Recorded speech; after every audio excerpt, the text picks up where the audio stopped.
about how ancient Greece has influenced our lives? How did they create wild ideas from maths to science to literature and space? Don't worry, I'm here today to answer these two big questions. Hello, my name is Bhavya and I am here today to tell you who really influenced our lives. Well, I was amazed to know that the Greeks have influenced us in so many ways we can imagine, from mathematics to medicine to the amphitheaters to the Olympics. But the question is, how has their culture stayed with us for so long? The Greeks have influenced us in more ways than we can imagine.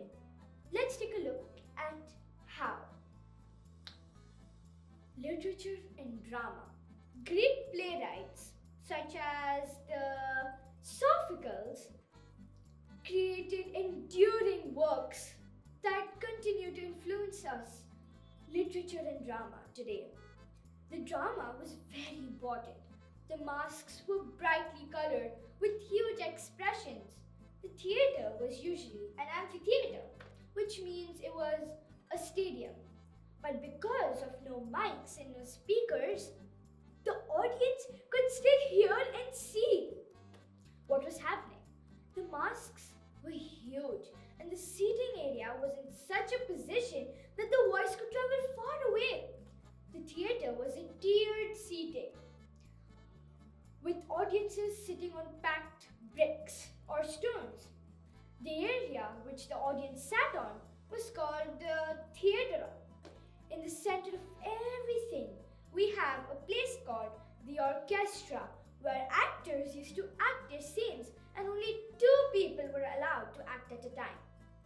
Behind the orchestra, we have a scene. A scene comes from the word skein. A skein is a small building which is used to store props and other things.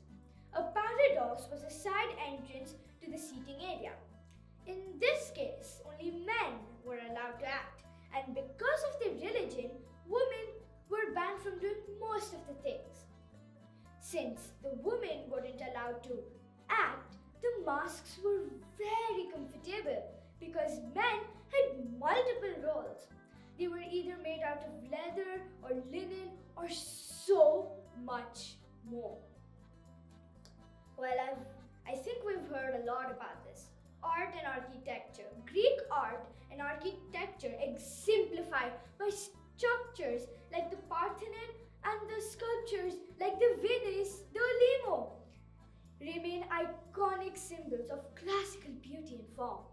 The columns were extraordinary. They had three types of columns. Here's an explanation of each type of column. Doric column. Simple and sturdy. No fancy decorations, just a smooth shaft with flutes, meaning grooves, seen in the older Greek temples like the Parthenon. Ionic column. It's a bit fancier and slimmer, has scrolls on the capital, which means the top part, found more in the eastern Greek islands and the Asia Minor. Parthenon column, or the caryatides, the fanciest and the most decorative. Capital adorned with leafy designs, not as common in the ancient Greece, but used in the later periods, like the Roman times. The pottery was very important to archaeologists. The pottery was usually colored black and red designs.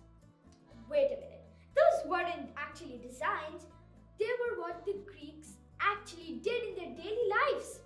It was painted to show what they did and how did they do it.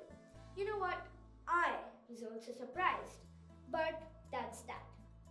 Mathematics and science.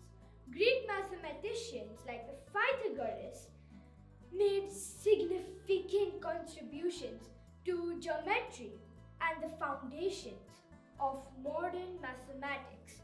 Additionally, figures like the Archimedes contributed to major advancements in the physics and engineering.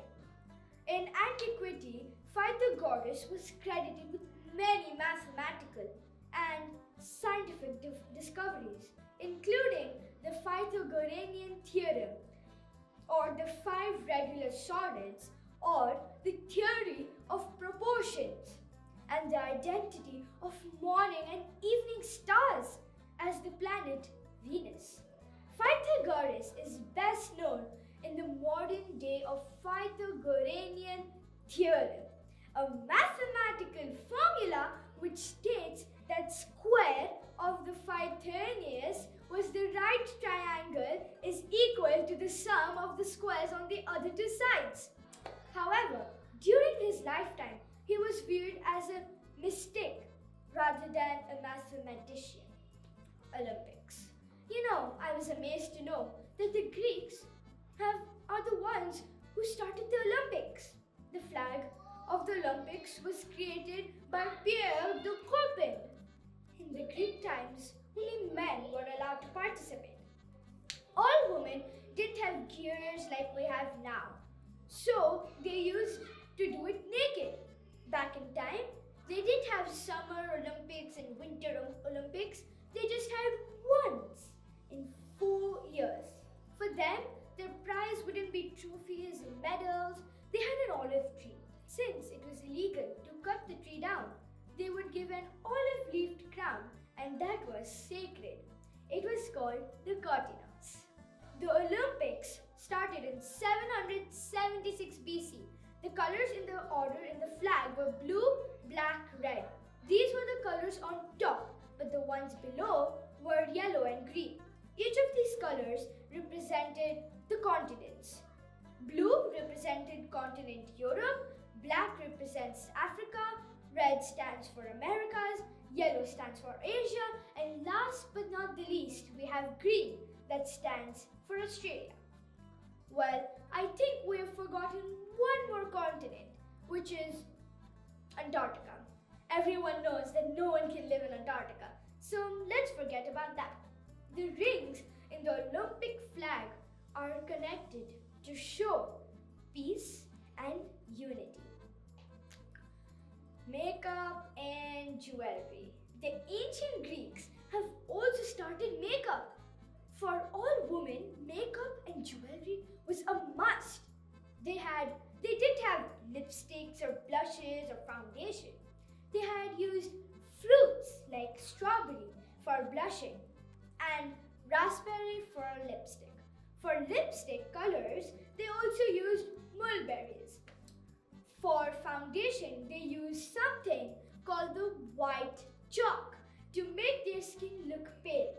Since many women were poor, they didn't have jewelry in gold or silver. Theirs was only made of bronze, and on the other hand, rich women had jewelry made out of gold and silver. Sometimes the rich women, when they died, people buried them with their jewelry. Well, I hope you've learned a lot about how the ancient Greece has influenced us. Thank you for watching, and I'll see you again. Bye!